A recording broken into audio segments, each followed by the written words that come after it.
నమస్తే. Welcome to పురా local. థియేటర్ల బంద్ వివాదం టాలీవుడ్‌లో ప్రకంపనలు సృష్టించిన సంగతి తెలిసిందే. ఎగ్జిబిటర్లకు, ప్రొడ్యూసర్లకు మధ్య మొదలైన ఈ వివాదంలోకి AP deputy CM Pawan Kalyan ఎంట్రీతో మరింత ముదిరింది.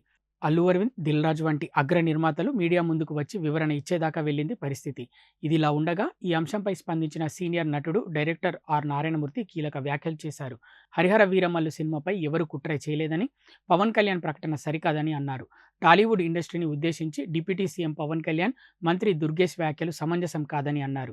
ఇండస్ట్రీ కష్టాలపై మాట్లాడుకుందామని పిలిచి ఉంటే బాగుండేదని అన్నారు నారాయణమూర్తి. థియేటర్ల బంద్ అని ఎవరూ ప్రకటించలేదని, బంద్ ప్రకటిస్తే 3 వారాల ముందే నోటీసులు ఇస్తారని అన్నారు నారాయణమూర్తి. టికెట్ రేట్లు పెంచొద్దామని, రేట్లు పెంచేస్తే సామాన్యులు థియేటర్లకు ఎలా వస్తారని అన్నారు.